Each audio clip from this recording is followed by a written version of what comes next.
السلام عليكم ورحمة الله وبركاته، حبايبي واخواتي الصغيرين طلاب المرحلة الإعدادية. معاكم أخوكم الكبير مستر عمرو مختار. هنبدأ النهاردة بإذن الله أول درس من دروس الجبر، مجموعة الأعداد النسبية. الصف الأول إعدادي بإذن الله هو مرحلة تمهيدية للمرحلة الإعدادية كلها، ودرس النهاردة من أهم الدروس اللي عايزك تركز فيها كويس جدا، لأن لا يخلو منه أي امتحان بإذن الله. تمام. هنبدأ النهاردة يا مستر إيه الأعداد النسبية دي يا مستر؟ خليني كده ارجع معاك شويه في ابتدائي. كان المستر يقول لك قوم عد لي كده في كام طالب في الفصل، كنت تقف تقول له واحد اتنين تلاته وهكذا. يقول لك كده عد لي في كام صبع في ايدك بعد اذنك يا باشمهندس، كنت تقول له واحد اتنين تلاته اربعه خمسه. اهو الاعداد اللي انت بتعدها بالطريقه دي يا باشمهندس اللي اولها واحد وانت طالع، بتكون لي عيله من الاعداد اسمها اعداد العد. كونت لي عيلة اسمها أعداد العد. طب يا مستر أنا خدت في حاجة اسمها صفر زمان، انتوا نسيتوه ولا إيه؟ قالك لا، ما نسيناش الصفر. انت لما تبدأ تقول صفر واحد اتنين تلاتة، انت كونت عيلة أكبر من أعداد العد اسمها الأعداد الطبيعية، رمزنا لها بطه. طبيعية رمزنا لها بطه. تمام. يبقى الأعداد الطبيعية هي أعداد العد اتحاد صفر. يعني إيه اتحاد يا مستر؟ يعني عين اتحاد صفر، يعني عين أعداد العد اتحاد يعني زائد صفر يدينا الأعداد الطبيعية. مش هو ده اللي احنا قلناه كده يا مستر؟ قلنا واحد اتنين تلاتة دي أعداد عد. لو قلنا صفر واحد اتنين تلاتة ما بقتش أعداد عد، بقت أعداد طبيعية. طب هو الراجل بيكلمني رياضة، ممكن يجيبها لي في أكمل، يجيبها لي في اختيارات. عين أعداد العد اتحاد خدناها في ابتدائي يا باشمهندس يعني زائد صفر يساوي نقط يساوي طه. اه كلام مظبوط وكلام منطقي وكلام محترم. طب يا مستر انا خدت ان في حاجه اقل من الصفر. ايه اللي اقل من الصفر؟ اللي هي السوالب، سالب خمسة وسالب ستة وسالب اتنين وسالب اربعة. كلام مظبوط، الله ينور عليك يا باشمهندس. قال لك الاعداد السالبه اتحاد الصفر اتحاد الاعداد الموجبه. يعني يا مستر، يعني لو قلنا سالب واحد وصفر وواحد، بيكون لي عيله جديده اكبر من طه واكبر من عين اسمها صاد، الاعداد الصحيحه. الصحيحه يعني ايه يا مستر؟ يعني سالب واحد وصفر وواحد الى ما لا نهايه، دي اعداد صحيحه. يعني لو جيت قلت لك اي رقم سالب مليون يا باشمهندس، ده عدد صحيح. طب يا مستر احنا الدرس بتاعنا اسمه الاعداد النسبيه، ايه الاعداد النسبيه دي؟ قال لك ان الاعداد النسبيه دي تشمل كل اللي فات. يعني ايه؟ مش فاهم يا مستر. قال لك اي عدد اقدر اكتبه في صوره بسط على مقام. ثواني بس عشان انا بتلخبط ما بين البسط والمقام. في الافلام القديمه كده يا باشمهندس كان يقول لك ده مقام واطي، سوري في اللفظ يعني. فاي كسر المقام بيكون هو القيمه اللي تحت، المقام هو القيمه اللي تحت، والبسط هو القيمه اللي فوق. يبقى اي عدد عباره عن بسط ومقام. ازاي يا مستر؟ ما انا ممكن اكتب خمسة اهي، خمسة اهي. هي الخمسة دي يعني عبارة عن بسط على مقام؟ اه. مش الخمسة دي عبارة عن خمسة على واحد؟ تصدق صح. يعني أي عدد حضرتك تقصد مثلا مليون، عشرة، مش العشرة دي هي عشرة على واحد. يعني أي عدد يمكن كتابته في صورة بسط على مقام هو عدد نسبي. يعني طب الصفر يا مستر أهو، أنا كتبت لك صفر أهو، صفر هنا أهو. طب ما هو الصفر ده يا مستر عدد نسبي؟ اه عدد نسبي. ليه عدد نسبي؟ ما هو الصفر على واحد بصفر، صح كده؟ طب يا مستر تلاتة ونص ده عدد نسبي؟ اه عدد نسبي لأنه عدد كسري، يعني عدد وجنبيه كسر. طب يا مستر ما هو ده كده مش بسط على مقام. لا، ما انا ممكن احوله لبسط على مقام. ازاي؟ اضرب الايد في الرجل زائد الراس. يعني ايه؟ يعني تلاتة في اتنين بستة زائد واحد سبعة على الاتنين. تاني يا مستر ما فهمتش. قالك ده عدد وجنبيه كسر، عدد وجنبيه كسر. تلاتة ونص، تلاتة بسط واحد مقام اتنين. ما هي التلاتة دي عايز احولها لصورة بسط على مقام، هعمل تلاتة في اتنين زائد واحد، الإيد في الرجل زائد الراس. تلاتة في اتنين بستة زائد واحد سبعة. يعني مستر أي بسط على مقام هو عدد نسبي، صح كده؟ طب دلوقتي لو مفيش مقام، لا في مقام بس انت مش واخد بالك، زي الخمسة على واحد، زي العشرة على واحد. يعني تلاتة مثلا يا مستر، ما هي تلاتة على واحد، بس احنا ما بنكتبش المقام في حالة الواحد. طب يا مستر لو قلنا أي حاجة على صفر تنفع؟ هنا بقى دي الحالة الوحيدة اللي ما تنفعش تبقى عدد نسبي. لو جيت كده يا باشمهندس مسكت الآلة وكتبت خمسة على صفر، هيديك قيمة غير معلومة. يعني تاني يا مستر عشان ما نتوهش من بعضينا، أعداد النسبية تشمل كل الأعداد الصحيحة وكل الأعداد الطبيعية وكل أعداد العد. يعني يا مستر أي عدد يمكن كتابته في صورة بسط على مقام هو البسط يا مستر اللي فوق صح؟ والمقام اللي تحت، كلام مظبوط. ده كده اسمه عدد نسبي يا باشمهندس، بيرمز اليه بنون. طب هو انا لازم اعرف الرموز دي يا باشمهندس؟ طبعا. ليه؟ ممكن يقول لي اوجد مجموعة الحل في نون. يعني ايه مجموعة الحل في نون؟ يعني عايز كل الاعداد اللي تطلع في نون. يعني ايه يا مستر؟ هقول لك انا دلوقتي. يعني لو قال لي اوجد مجموعة الحل في عين اللي هي اعداد العد، وطلع معايا الناتج -5 و0، انا هاخد -5 و0؟ لا مش هاخدها. ليه؟ لان انا قلت لك اعداد العد بتبدأ من 1 2 3. طب لو قال لي عايز مجموعة الحل في اللي هي الاعداد الطبيعية، وجاب لي الإجابة فيها -5 و0 و1، أنا هستبعد السالب 5 وآخد ال0 وال1. طب لو قال لي هات لي فنون، هاخد كل الإجابات معايا يا باشمهندس. أي عدد ينفع يبقى عدد نسبي، اللهم إلا رقم على صفر. تمام كده يا باشمهندس؟ تمام. خلينا نخش في الجزء اللي بعد كده. يبقى اختصارا كده يا باشمهندس، زي ما قلنا اي عدد في الدنيا اقدر اكتبه في صورة بسط على مقام، زي ما مكتوب قدامك كده. جميع الاعداد التي يمكن كتابتها في صورة الف على ب هي اعداد نسبية. يعني يا باشمهندس الخمسة دي عدد نسبي؟ طبعا. هي مش الخمسة دي يا باشمهندس بتساوي 5/1؟ طب التلاتة دي مش عبارة عن 3/1؟ طب ايه تاني يا باشمهندس؟ عندي اعداد عشرية وعندي كسور عشرية، ايه الفرق؟ زي ما قلنا كده يا باشمهندس، العدد العشري يعني عدد علامة عشرية عدد تاني، يعني 5 و4 من 10. أو مثلا رقم تاني 6 علامة عشرية 3، يعني لازم رقم الأول وبعدين علامة عشرية وبعدين رقم تاني.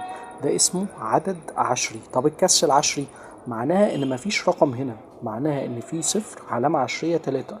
أو ساعات ما بيكتبش الصفر ده، بس احنا هنا فاهمين إن هنا في 0 علامة عشرية 4. يعني سواء كتبوا أو ما كتبوش ده اسمه كسر عشري.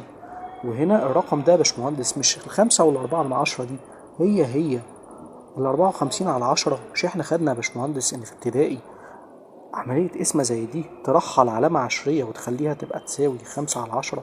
طب لو حطينا 100 يا باشمهندس هتخليها تبقى ترحل العلامة اللي قبل ال5 تبقى علامة عشرية 5/4.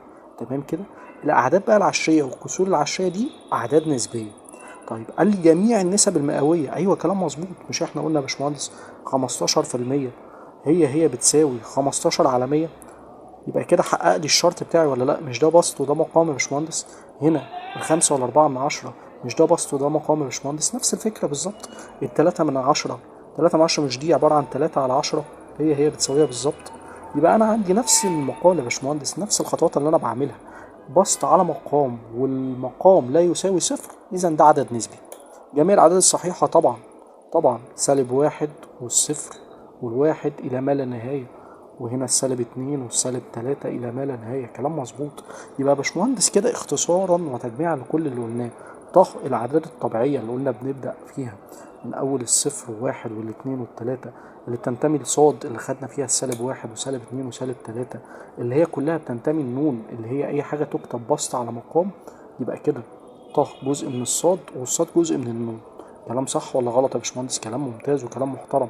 يبقى لو جينا نرسمها كده في الشكل اللي قدامي ده، هرسم نون هي الكبيرة، تشمل صاد الأعداد الصحيحة أصغر منها، تشمل كلام مظبوط وكلام محترم يا باشمهندس. يجي لي هنا بقى في صورة مسائل يا باشمهندس. بص بقى يسألني ازاي، يقول لي وضح لماذا يكون الآتي عدد نسبي. بص هنا جايب لي عدد كسري، ده اسمه عدد كسري. ليه؟ ادي عدد وادي كسر. زي ما قلنا كده مع بعض في البداية لو تفتكر في أول حصتنا، بضرب الإيد في الرجل زائد الراس، الإيد في الرجل زائد الراس. يعني هضرب 3 في 5، 3 في 5 ب15، زائد 2 يبقوا 17، تبقى 17/5. كلام مظبوط. الإيد في الرجل زائد الراس، 3 في 5 زائد 2، 3 في 5 ب15 والاتنين 17. لو أنا هنا يا باشمهندس عايز أحول بقى الكسر ده لصورة عدد كسري، دي معلومة ليك، أعملها إزاي؟ أنا بقول لك كده يا باشمهندس تعملها كالآتي. هي ليها أكتر من طريقة، بس أسهل طريقة وأسلس طريقة هتلاقي معاك بإذن الله اللي إحنا هنقولك عليها دلوقتي. 17 دي يا باشمهندس هي مش عبارة عن 2 زائد 15/5؟ مش هي دي؟ طيب أنا بقى بعمل إيه هنا؟ بروح واخد 15/5 فيها التلاتة وأنزل اللي فاضل 2/5 زي ما هي. إيه ده مستر؟ دي هي. ما هي ما احنا حولنا حاجة من صورة لصورة بنفس القيمة، ما اتغيرتش معانا. انا هنا لما باجي احولها من عدد كسري بضرب الايد في الرجل زائد الراس. 3 في 5 زائد 2 يديني 17. طب عايز احولها بقى للصورة الاصلية بتاعتها، مش عايز احولها لكسر، عايز احولها لعدد كسري. بقسمها نصين كده، البسط بقسمه نصين يا باشمهندس لعددين، عدد اقدر اقسمه على المقام وانزل القيمة اللي انا قسمت عليها واخد الباقي انزله زي ما هو.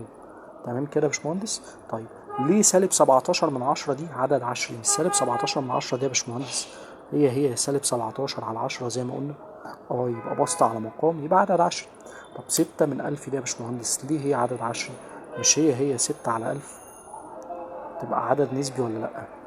عدد نسبي. طب 27% دي مش هي 27 على 100 يا باشمهندس؟ تبقى عدد نسبي ولا لأ؟ عدد نسبي. يبقى إذا يا باشمهندس إحنا اتفقنا مع بعض أي عدد أقدر أحوله لصورة بسط على مقام سواء كان بالسالب أو بالموجب، بشرط إن الصفر مش موجود في المقام، ده أقدر أسميه بكل ثقة عدد نسبي. تمام يا باشمهندس. طيب بص هنا بيقول لي يكون العدد نسبي إذا كانت س لا تساوي نقط. يعني هنا دي أفكار مسائل بقى يا باشمهندس. إحنا قلنا ما ينفعش إن المقام يكون بيساوي صفر. تمام. طيب هنا هو جايب لي 5 على 2 س تنتمي النون، نون دي اللي هي الأعداد النسبية. إذا كانت س لا تساوي، أخدها أنا على جنب كده يا باشمهندس، هي الاتنين س دي 2 س لو هتساوي صفر، 2 س لو هتساوي صفر يبقى الس بكام؟ بصفر، عشان لما اضرب 2 في صفر بصفر. انا عايز اي حاجة الا الصفر، يبقى اذا كان س لا تساوي صفر، اصلا انا لو جيت حطيت صفر في 2 هيديني صفر، اي حاجة على صفر هيديني عدد غير نسبي. تمام. طب تعالى بص اللي بعديه هنفهم اكتر. يقول لي ده يكون عدد نسبي عند س لا تساوي كام؟ مش مهندس هو حاطط لي في المقام س زائد 2.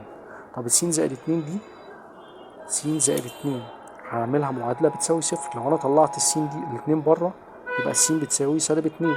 يبقى أنا لو عوضت بالسالب 2 في المعادلة دي يبقى المقام هيكون بصفر. يبقى أنا ممكن أحط هنا أي رقم، أحط 1 أحط 5 أحط 10، بس أي رقم مش هيخليه صفر إلا السالب 2. خدت زي س زائد 2 حطيتها في معادلة تساوي الصفر ورحلت الاتنين اللي بره، بقت س بتساوي سالب 2. يبقى عشان المقام هنا يساوي صفر لازم الس تساوي سالب 2. انا عايز الس تساوي اي حاجة ما عدا السالب 2 عشان ده يكون العدد نسبي. طب بص كده اللي بعديها يقول لي القيمة دي كده تكون عدد غير نسبي. بص عامل لي لا تنتمي الى العدد النسبي لما س تساوي كام. بص خلي بالك ركز في التفاصيل. هو هنا جايب لي لا تنتمي لنون، يعني ما تكونش عدد نسبي، يعني ده يساوي صفر. طب اخليه يساوي صفر ازاي؟ 2 س ناقص 4 بتساوي صفر. يلا بينا رحل الأربعة بره بعكس الإشارة، يبقى 2 س بتساوي 4. يبقى الس بتساوي كام؟ اقسم الطرفين على الاتنين يبقى الس بتساوي 2. يبقى أنا لو حطيت 2 هنا كده يا باشمهندس يبقى 2 في 2 ب4 ناقص 4 هتبقى بصفر. لما أجي أقسم أي حاجة على صفر يديني عدد غير نسبي. يبقى عشان أخلي العدد ده غير نسبي زي ما هو طلب مني لازم الس تبقى ب2. صح كده يا باشمهندس؟ كلام محترم وكلام جميل. أعتقد كده احنا الاتنين اتلاقينا في نقطة قريبة من بعض. نيجي هنا هندسة بيقول لك في العدد النسبي بيكون ليه صور مختلفة. صور مختلفة ازاي؟ يعني انا دلوقتي عندي عدد فيه بسط على مقام، ده كده اسمه عدد نسبي زي ما اتفقنا. لو انا ضربت فوق في قيمة وضربت تحت في نفس القيمة هيديني نفس الصورة. يعني ايه؟ مش فاهم يا باشمهندس. يعني 3 دي لو ضربتها فوق في 2 وضربت بشرط اضرب المقام في نفس القيمة في 2 وفي 2 هتبقى عندي 6 على 14. صح كده؟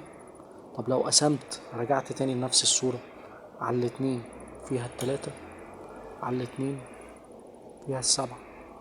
يبقى كده يا باشمهندس انا عندي اكتر من صورة للعدد النسبي. اللي عايز اقوله لك ان لو عندي بسط على مقام ضربت البسط في قيمة وضربت المقام في نفس القيمة انا ما عملتش حاجة، انا ما غيرتش اي قيمة. يعني لو ضربت فوق في 1000 وتحت في 1000 هيدي لك نفس القيمة، لان لما هتيجي تختصرهم زي ما احنا اختصرناهم كده هيديني نفس الصورة. تاني يا باشمهندس، 24 على 36 لو قسمتها على الاتنين، على الاتنين فيها ال12، على الاتنين فيها ال18. مش هي؟ طب على الاتنين تاني، على الاتنين فيها الست، على الاتنين فيها التسعة. مش هي يا باشمهندس؟ طب لو قسمتها على التلاتة، على التلاتة فيها الاتنين، على التلاتة فيها التلاتة. هي نفس القيمة طالما بتقسم البسط والمقام على نفس القيمة. طب تعالى كده يا باشمهندس، لو ضربت فوق في 12 وتحت في 12، ضربت فوق في 12 وضربت تحت في 12 هيديني 24 على 36. رجعت معايا للصورة الأولانية. يبقى احنا كده اتفقنا يا باشمهندس، أي بسط على مقام أضربه أو أقسمه في نفس القيمة، أنا معملش أي حاجة جديدة، دي كده نفس القيمة ونفس قيمة ثابتة معايا. طيب بيقول لي في حاجة اسمها العدد الدائر يا باشمهندس. ايه العدد الدائر ده؟ قالتك الجميلة كده، واكتب تلت يساوي، هتلاقيه يديلك علامة عشرية 3 3 3 3 3 إلى ما لا نهاية. طب احنا هنقعد نكتب تلاتات تلاتات تلاتات كده؟ لا، قالك في حاجة اسمها العدد الدائر. يعني ايه؟ يعني بعمل علامة عشرية، واخد أول رقم، طالما رقم 3 دي متكررة كل التكرارات دي، باخد 3 واحدة واحط عليها نقطة. ده اسمه كده العدد الدائر. العدد الدائر، لو عندي كسر قسمته بالآلة وطلع لي علامة عشرية نفس الرقم مكرر إلى ما لا نهاية كده، أنا لو عملته كده علامة عشرية 3 وحطيت عليه نقطة كده، أنا حولته لعدد دائر. طب يا مستر لو قسمت 2 على 11 جاب لي علامة عشرية 18 18 18. جرب بآلتك كده دلوقتي، اكتب على الآلة 2 على 11، هيدي لك القيم دي، علامة عشرية 18 18 18 إلى ما لا نهاية. طب ما هي يا مستر، هعملها علامة عشرية 18 بس هحط نقطة على الواحد وعلى التمانية، هخلي فيه نقطة على الواحد وعلى التمانية. كده الراجل فهم ان اللي متكرر التمنتاشر مش الواحد بس ولا التمانية بس. لكن هنا لما احط نقطة على التلاتة بس، هو راجل فهم ان علامة عشرية 3 3 3 الى ما لا نهاية، وهكذا. بص معايا كده هندسة في المثال اللي قدامي ده، بيقول لي إذا كان العدد النسبي، وجايب لي عدد بسط على مقام بيساوي صفر، اوجد قيمة س. أنا مش عايزك تبص على الحل بس دلوقتي، جايب لي عدد بيساوي صفر وفيه بسط على مقام، يبقى معنى ذلك إن البسط لازم يساوي صفر. ليه يا باشمهندس؟ مش احنا قلنا الصفر على أي حاجة بصفر؟ يعني أنا لازم أخلي القيمة اللي فوق دي تساوي صفر. فباخد البسط لوحده بحطه في معادلة عايز أساويه بالصفر، بعمل س ناقص 3 بتساوي صفر، ورحل التلاتة لبره بعكس الإشارة، يبقى السين بتلاتة. طب تعالى نتأكد كده، لو احنا عوضنا عن السين بتلاتة هتبقى 3 ناقص 3 بصفر، صفر على أي حاجة بصفر. ولو عوضنا بيها تحت هتبقى 3 زائد 3 بستة، يعني صفر على 6 بيساوي صفر. كلام مظبوط وكلام محترم. طيب بص هنا بقى هندسة، بيقول لي نون، في منها نون موجبة، في صفر وفي نون سالبة. أيوة صح، مش احنا قلنا نون الأعداد النسبية دي تشمل كل الأعداد الموجبة وتشمل الصفر وتشمل كل الأعداد السالبة؟ يبقى إذا لما يجيبها لي في اختيارات أو يجيبها لي في أكمل أنا أعرف أرد عليه. تمام كده هندسة. حاجة أخيرة بقى يا باشمهندس عايز أراجعها معاك، القيمة المطلقة. يعني إيه القيمة المطلقة؟ كنا لو تفتكر زمان كده نعمل شرطتين بالعرض ونحط جواهم رقم، سواء مثلا لو حطينا علامة 4 علامة كنا بنقول بتساوي 4. طب علامة -4 علامة بتساوي 4. إيه ده مستر؟ السالب طار. طب علامة 5 علامة اداني 5. طب علامة -5 علامة اداني 5. إيه ده مستر؟ القيمة المطلقة دي بتشيل الصفر. هو يعني إيه قيمة مطلقة أساسا؟ أقول لك، يعني أنا عندي دلوقتي خط الأعداد أهو، في نص الصفر هنا، وهنا في أعداد موجبة، نفترض مثلا هنا 1 2 3، هنا 5، وهنا -5. القيمة المطلقة دي عبارة عن إيه يا باشمهندس؟ أنا هنا بقول المسافة ما بين -5 والصفر كام رقم؟ فبتقول لي 5. طب المسافة ما بين الخمسة والصفر كام رقم أو كام وحدة؟ فبتقول لي 5. يبقى إذا يا باشمهندس القيمة المطلقة دي عبارة عن القيمة أو عدد الوحدات ما بين القيمة سواء كانت موجبة أو سالبة ونقطة الصفر. يعني نقطة الصفر دي تبعد قد ايه عن السالب كام وحدة؟ قلت لي تبعد 5 وحدات. طب نقطة الصفر دي تبعد قد ايه عن الموجب 5؟ قلت لي تبعد 5 وحدات. ده كده تعريف القيمة المطلقة، لأن هتجيلك في مسائل كتير جدا القيمة المطلقة -4 تساوي كام؟ ما تقولوش تساوي 4، لأ، -4 اهي تبعد كام قيمة عن الصفر؟ تبعد 4 قيم. طب والسالب؟ السالب ده اتجاهها على خط الأعداد يا حبيبي، السالب ده اتجاهها على خط الأعداد. تمام. يا رب بالتوفيق ليكم، ونتقابل إن شاء الله في الدرس اللي جاي. دايما يا رب في أحسن حال وفي أحسن صحة بإذن الله.